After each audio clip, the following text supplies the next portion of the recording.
ಫಟಾಫಟ್ 50ಗೆ ಸ್ವಾಗತ. ನಾನು ಮಾಲ್ತೇಶ್, ನಾನು ಮಧುಶ್ರೀ. ಈ ಹೊತ್ತಿನ ಪ್ರಮುಖ 50 ಸುದ್ದಿಗಳನ್ನು ನೋಡೋಣ. ವಿಸಿ ನಾಲೆಗೆ ಕಾರು ಬಿದ್ದ ಹಿನ್ನೆಲೆಯಲ್ಲಿ ಮುಳುಗು ತಜ್ಞರು ಕೂಡ ಶೋಧ ಕಾರ್ಯವನ್ನ ನಡೆಸಿದ್ರು. ನೀರಿನ ರಭಸ ಹೆಚ್ಚಿರೋದ್ರಿಂದಾಗಿ ರಕ್ಷಣಾ ಕಾರ್ಯಾಚರಣೆಗೆ ಅಡ್ಡಿಯಾಗಿತ್ತು. ಒಂದು ಬೋಟ್ ಪಂಚರ್ ಆಯಿತು ಕೂಡ. ಮತ್ತೊಂದು ಬೋಟ್ ತರಿಸಿಕೊಂಡು ಕಾರ್ಯಾಚರಣೆ ಮುಂದುವರಿಸಲಾಯಿತು. ವಿಸಿ ನಾಲೆಗೆ ತಡೆಗೋಡೆ ಇಲ್ಲದೆ ಮೇಲಿಂದ ಮೇಲೆ ದುರಂತಗಳು ನಡೀತಲೇ ಇವೆ. ಇದರಿಂದ ಗ್ರಾಮಸ್ಥರು ಆಕ್ರೋಶಗೊಂಡಿದ್ದಾರೆ. ದುರಂತ ನಡೆದ ಸ್ಥಳಕ್ಕೆ ಆಗಮಿಸಿದ ಕಾವೇರಿ ನೀರಾವರಿ ನಿಗಮದ ಇಂಜಿನಿಯರ್ ಜಗದೀಶ್ಗೆ ಸ್ಥಳೀಯರು ಫುಲ್ ಕ್ಲಾಸ್ ತಗೊಂಡ್ರು. ಕಾವೇರಿ ನೀರಾವರಿ ನಿಗಮದ ಇಂಜಿನಿಯರ್ ವಿರುದ್ಧ ಆಕ್ರೋಶ ಹೊರಹಾಕಿದ ಸ್ಥಳೀಯರು, ನಿಮ್ಮಿಂದಲೇ ದುರಂತ ನಡೀತಾ ಇದೆ, ನೀವೇ ಕಾರಣ ಅಂತ ಕಿಡಿಕಾರಿದ್ರು. ಸ್ಥಳೀಯ ಜನಪ್ರತಿನಿಧಿಗಳು, ಅಧಿಕಾರಿಗಳ ವಿರುದ್ಧ ಸಿಡಿದಂತ ಜನ ರಸ್ತೆಯಲ್ಲೇ ಕೂತು ಪ್ರತಿಭಟನೆ ನಡೆಸಿದ್ರು. ನಾಲೆಗೆ ತಡೆಗೋಡೆ ನಿರ್ಮಿಸಲೇಬೇಕು ಅಂತ ಆಗ್ರಹಿಸಿದರು. ಕಲಬುರಗಿ ಜಿಲ್ಲೆ ಕಾಳಗಿ ಸೇಡಂ ತಾಲೂಕಿನಲ್ಲಿ ಫೈನಾನ್ಸ್ ಸಿಬ್ಬಂದಿ ಕಿರುಕುಳ ಮಿತಿ ಮೀರಿದೆ. ಮಹಿಳೆಯರು ಅಳಲು ತೋಡಿಕೊಂಡಿದ್ದು, ದುಡ್ಡಿಲ್ಲ ಅಂದ್ರೂ ಮನೆ ಬಳಿ ಬಂದು ಟಾರ್ಚರ್ ಕೊಡ್ತಾರೆ ಅಂತ ಅವಲತ್ತುಕೊಂಡ್ರು. ಬಡವರ ರಕ್ಷಣೆ ನಮ್ಮ ಸರ್ಕಾರದ ಕರ್ತವ್ಯ. ಸಾಲ ವಸೂಲಿ ಹೆಸರಲ್ಲೇ ಮೈಕ್ರೋ ಫೈನಾನ್ಸ್ಗಳಿಂದ ಬಡವರಿಗೆ ಆಗ್ತಾ ಇರುವ ಕಿರುಕುಳ ತಪ್ಪಿಸೋದಕ್ಕೆ ಸರ್ಕಾರ ಸುಗ್ರೀವಾಜ್ಞೆ ರೂಪಿಸಿದೆ.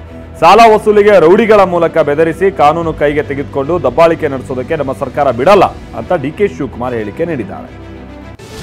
ಫೈನಾನ್ಸ್ ಸುಗ್ರೀವಾಜ್ಞೆ ಕರಡನ್ನ ಇನ್ನೂ ರಾಜ್ಯಪಾಲರಿಗೆ ಕಳಿಸಿಲ್ಲ ಅಂತ ಗೃಹ ಸಚಿವ ಡಾಕ್ಟರ್ ಜಿ ಪರಮೇಶ್ವರ್ ಸ್ಪಷ್ಟಪಡಿಸಿದ್ದಾರೆ. ಮುಖ್ಯಮಂತ್ರಿಗಳಿಗೆ ಕಾಲ್ ನೋವಿದೆ, ಸಿಎಂ ಸುಗ್ರೀವಾಜ್ಞೆ ಪರಿಶೀಲಿಸಿ ರಾಜ್ಯಪಾಲರಿಗೆ ಕಳಿಸುತ್ತಾರೆ ಎಂದಿದ್ದಾರೆ.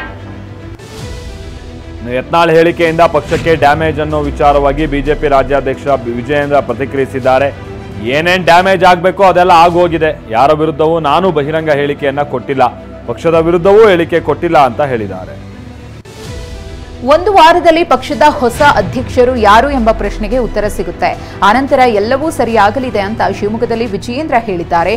ಪಕ್ಷದ ರಾಜ್ಯಾಧ್ಯಕ್ಷನಾಗಿ ಕರ್ತವ್ಯದ ಅರಿವು ನನಗಿದೆ ಎಂದಿದ್ದಾರೆ. ಬಿಜೆಪಿಯಲ್ಲಿನ ಆಂತರಿಕ ಕಚ್ಚಾಟದ ಬಗ್ಗೆ ವಿಜಯೇಂದ್ರ ಪ್ರತಿಕ್ರಿಯಿಸಿದ್ದಾರೆ. ಬಿಜೆಪಿಯಲ್ಲಿ ಆಂತರಿಕ ಪ್ರಜಾಪ್ರಭುತ್ವ ಇದೆ. ಒಂದು ವಾರದ ಬಳಿಕ ಎಲ್ಲವೂ ಸರಿಯಾಗುತ್ತೆ. ವ್ಯವಸ್ಥಿತವಾಗಿ ಸಂಘಟನೆ, ಚುನಾವಣೆ ನಡೆಯೋದು ನಮ್ಮಲ್ಲಿ ಮಾತ್ರ ಅಂತ ಹೇಳಿದ್ದಾರೆ. ವಿಜಯೇಂದ್ರ ವಿರುದ್ಧ ಸಮರ ಸಾರಿರುವ ಯತ್ನಾಳ್ ಬಣ ದಿನಕ್ಕೊಂದು ಬಾಣವನ್ನ ಪ್ರಯೋಗ ಮಾಡ್ತಿದೆ. ಇಷ್ಟು ದಿನ ರಾಜ್ಯದಲ್ಲಿ ವಿಜಯೇಂದ್ರ ಹಾಗೂ ಯಡಿಯೂರಪ್ಪ ವಿರುದ್ಧ ಅಸ್ತ್ರ ಪ್ರಯೋಗಿಸ್ತಾ ಇದ್ದ ಯತ್ನಾಳ್ ಅಂಡ್ ಟೀಮ್ ದೆಹಲಿಗೆ ಶಿಫ್ಟ್ ಆಗಿದೆ. ವಿಜಯೇಂದ್ರ ವಿರುದ್ಧ ಹೈಕಮಾಂಡ್ ಮಟ್ಟದಲ್ಲಿ ಅಂತಿಮ ಹಂತದ ಪ್ರಹಾರಕ್ಕೆ ಮುಂದಾಗಿದೆ. ವಿಜೇಂದ್ರ ವಿರುದ್ಧ ಸಮರ ಸಾರಿರುವ ಯತ್ನಾಳ್ ಟೀಮ್ ಹೈಕಮಾಂಡ್ಗೆ ದೂರನ್ನ ನೀಡೋದಕ್ಕೆ ಮುಂದಾಗಿದೆ. ಈಗ ಆಲ್ರೆಡಿ ಶಾಸಕ ರಮೇಶ್ ಜಾರಕಿಹೊಳಿ, ಮಾಜಿ ಸಚಿವ ಕುಮಾರ್ ಬಂಗಾರಪ್ಪ, ಎನ್ಆರ್ ಸಂತೋಷ್ ಇವರೆಲ್ಲ ದೆಹಲಿಗೆ ಹೋಗಿ ಬೀಡು ಬಿಟ್ಟಿದ್ದಾರೆ.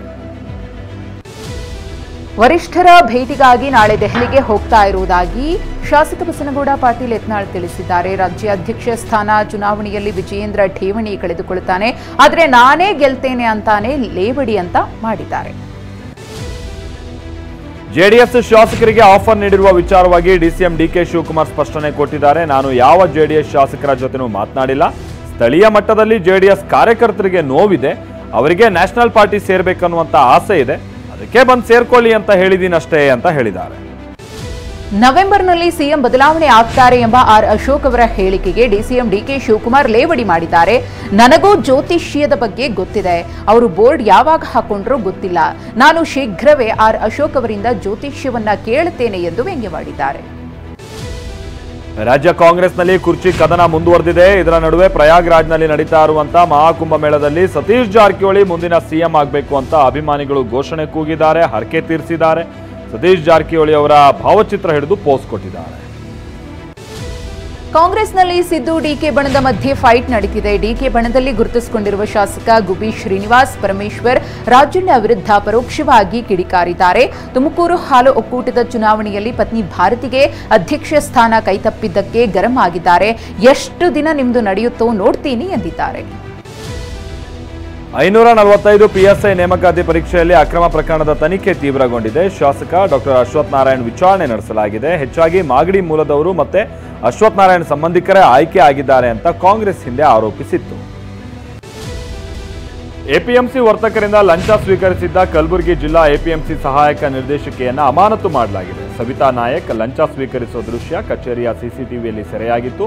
5 ಲಕ್ಷ ಲಂಚ ಸ್ವೀಕಾರ ಮಾಡಿದ್ದಾರೆ ಅಂತ ಆರೋಪ ಕೇಳಿಬಂದಿತ್ತು.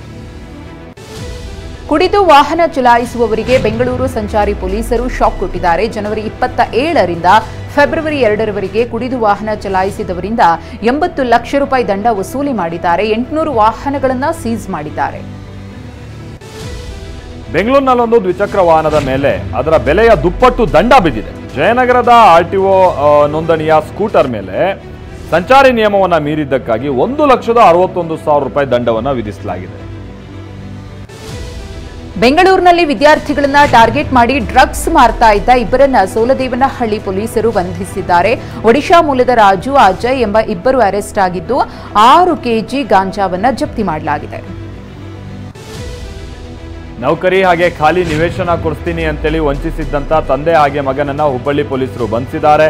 ರಾಜೇಂದ್ರ ಕೊಕಟನೂರ, ಕಾರ್ತಿಕ ಕೊಕಟನೂರ ಅನ್ನೋರನ್ನ ವಿದ್ಯಾನಗರ ಪೊಲೀಸರು ದಸ್ತಗಿರಿ ಮಾಡಿದ್ದಾರೆ. ಆರೋಪಿಗಳು 61 ಲಕ್ಷ ರೂಪಾಯಿ ವಂಚಿಸಿದ್ರು ಅನ್ನೋದು ತಿಳಿದುಬಂದಿದೆ. ಮಂಡ್ಯದ ಕಿರುಗಾವಲು ಗ್ರಾಮದಲ್ಲಿ ಕೇವಲ 8 ತಿಂಗಳ ಬಂಡೂರು ತಳಿಯ ಟಗರು ಬರೋಬ್ಬರಿ 1,48,000 ರೂಪಾಯಿಗೆ ಮಾರಾಟವಾಗಿದೆ. ಈ ಹಿಂದೆ 20,000ಕ್ಕೆ ಟಗರನ್ನ ಮಾರಿದ್ದ ಉಲ್ಲಾಸ್ ಎಂಬಾತ ಮತ್ತೆ 50,000ಕ್ಕೆ ಅದೇ ಟಗರನ್ನ ಖರೀದಿ ಮಾಡಿದ್ರು. ಸದ್ಯ ಮತ್ತೆ ಜಾವೇದ್ ಎಂಬುವವರಿಗೆ 1,48,000ಕ್ಕೆ ಮಾರಾಟ ಮಾಡಿದ್ದಾರೆ. ಮೈಸೂರಿನ ವಸ್ತು ಪ್ರದರ್ಶನ ಮೈದಾನದಲ್ಲಿ ಬೈಕ್ ಡರ್ಟ್ ರೇಸ್ ಆಯೋಜಿಸಲಾಗಿತ್ತು. 9 ವರ್ಷಗಳ ನಂತರ ನಡೆದಂತಹ ಡರ್ಟ್ ರೇಸ್ ಪ್ರೇಕ್ಷಕರ ಕಣ್ಮನ ಸೆಳೆಯಿತು. ಈ ರೇಸ್ನಲ್ಲಿ ಸುಮಾರು 120 ಬೈಕರ್ಗಳು ಭಾಗಿಯಾಗಿದ್ದರು. ಉತ್ತರ ಪ್ರದೇಶದ ಪ್ರಯಾಗ್ರಾಜ್ನಲ್ಲಿ ಮಹಾಕುಂಭಮೇಳ 22ನೇ ದಿನಕ್ಕೆ ಕಾಲಿಟ್ಟಿದೆ. ಇವತ್ತು ವಸಂತ ಪಂಚಮಿ ಹಿನ್ನೆಲೆಯಲ್ಲಿ ಲಕ್ಷಾಂತರ ಭಕ್ತರು ಅಮೃತ ಸ್ನಾನ ಮಾಡಿದ್ರು. ನಾಗಾ ಸಾಧುಗಳು, ಅಘೋರಿಗಳು ಅಪಾರ ಸಂಖ್ಯೆಯಲ್ಲಿ ಸೇರಿದ್ದರು. ವಸಂತ ಪಂಚಮಿ ಹಿನ್ನೆಲೆಯಲ್ಲಿ ಸಾಧು ಸಂತರು, ಅಘೋರಿಗಳು ಬೆಳ್ಳಂಬೆಳಗ್ಗೆ ತ್ರಿವೇಣಿ ಸಂಗಮದಲ್ಲಿ ಪವಿತ್ರ ಸ್ನಾನ ಮಾಡಿದ್ರು. ವಿವಿಧ ಅಖಾಡಗಳ ಮಹಾಮಂಡಲೇಶ್ವರ ಸ್ವಾಮೀಜಿಗಳು ಮೆರವಣಿಗೆಯ ಮೂಲಕ ತೆರಳಿ ತ್ರಿವೇಣಿ ಸಂಗಮದಲ್ಲಿ ಧಾರ್ಮಿಕ ಕಾರ್ಯಕ್ರಮಗಳಲ್ಲಿ ಪಾಲ್ಗೊಂಡರು. ಮಹಾಕುಂಭದಲ್ಲಿ ಸಂಭವಿಸಿದ ಕಾಲ್ತುಳಿತಕ್ಕೆ ಸಂಬಂಧಪಟ್ಟಾಗೆ ತಪ್ಪಿತಸ್ಥರ ವಿರುದ್ಧ ಕ್ರಮಕ್ಕೆ ಕೋರಿ ಸಲ್ಲಿಸಲಾಗಿದ್ದಂಥ ಅರ್ಜಿಯನ್ನು ಸುಪ್ರೀಂ ಕೋರ್ಟ್ ವಜಾಗೊಳಿಸಿದೆ. ಅಲಹಾಬಾದ್ ಹೈಕೋರ್ಟ್ನಲ್ಲಿ ಅರ್ಜಿ ಸಲ್ಲಿಸುವಂತೆ ಅರ್ಜಿದಾರರಿಗೆ ಸೂಚಿಸಲಾಗಿದೆ. ಕಾಲ್ತುಳಿತ ದುರಾದೃಷ್ಟಕರ ಘಟನೆ ಅಂತಾನೂ ಸುಪ್ರೀಂ ಕೋರ್ಟ್ ಅಭಿಪ್ರಾಯಪಟ್ಟಿದೆ. ಡಾಲರ್ ಎದುರು ರೂಪಾಯಿ ಮೌಲ್ಯ ಸಾರ್ವಕಾಲಿಕ ಕುಸಿತ ಕಂಡಿದೆ. ಡಾಲರ್ ಎದುರು ರೂಪಾಯಿ ಮೌಲ್ಯ 87 ರೂಪಾಯಿ 7 ಪೈಸೆಗೆ ಕುಸಿದಿದೆ. ಟ್ರಂಪ್ ಸರ್ಕಾರ ಕೈಗೊಂಡ ವ್ಯಾಪಾರ ನಿರ್ಬಂಧದಿಂದಾಗಿ ಅಮೆರಿಕದ ಡಾಲರ್ ಮೌಲ್ಯ ಹೆಚ್ಚಳಕ್ಕೆ ಕಾರಣವಾಗಿದೆ.